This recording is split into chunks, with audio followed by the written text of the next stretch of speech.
Imagine your life as a series of daily votes you cast for the kind of person you want to become.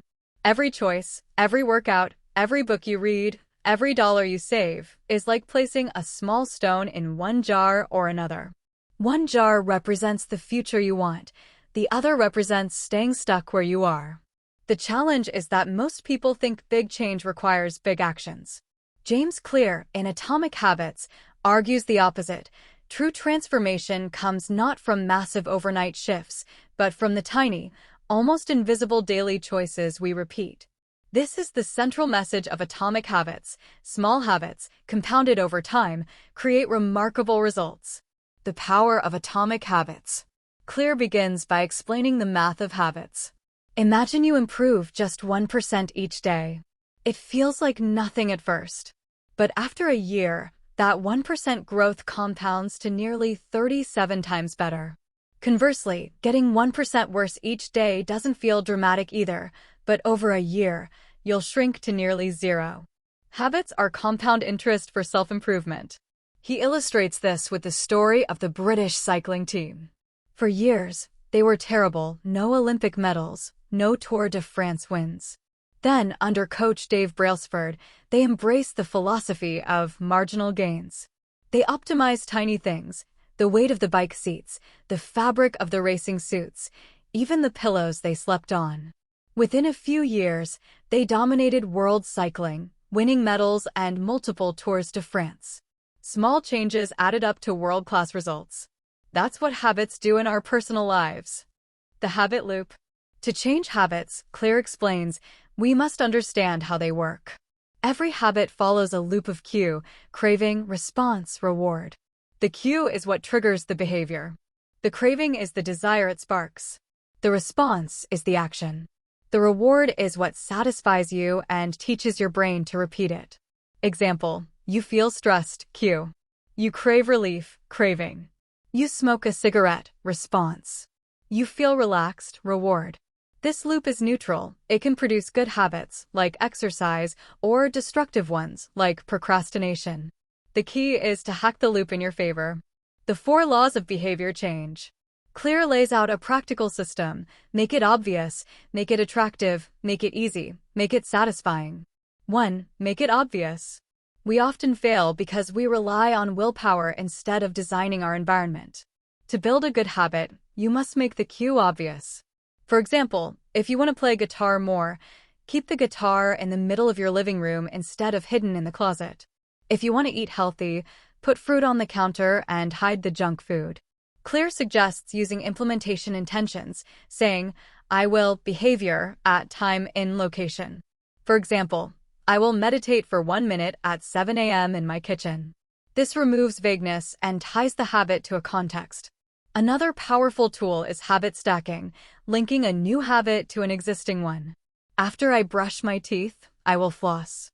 After I pour my coffee, I will write 1 sentence. This anchors new behaviors to stable routines.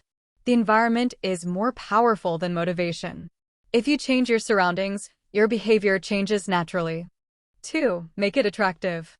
Why do bad habits stick so easily? Because they feel good immediately. To rewire habits, you must make good habits appealing. Clear introduces temptation bundling, linking something you want to do with something you need to do.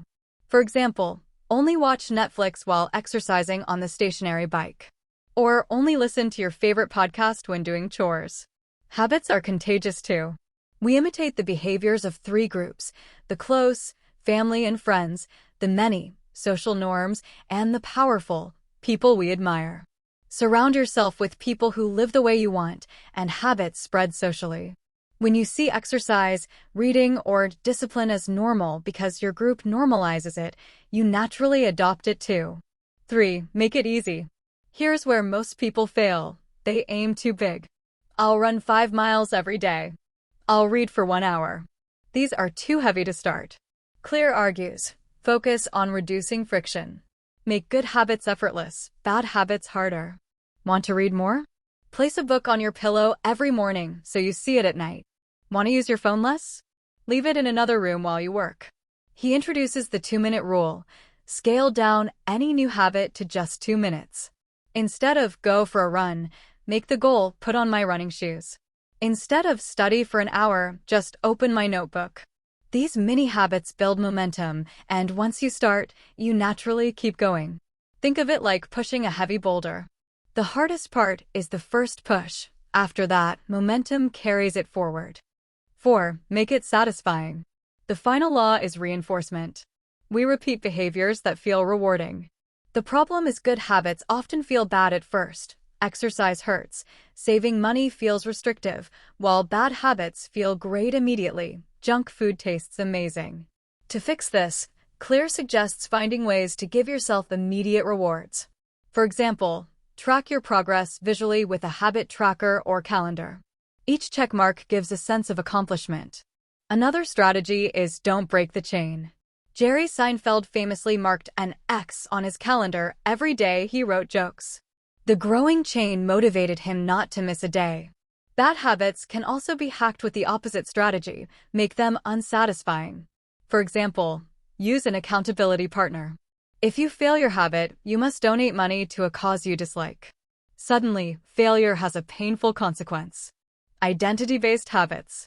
The most powerful idea in Atomic Habits is that true change isn't about outcomes, it's about identity.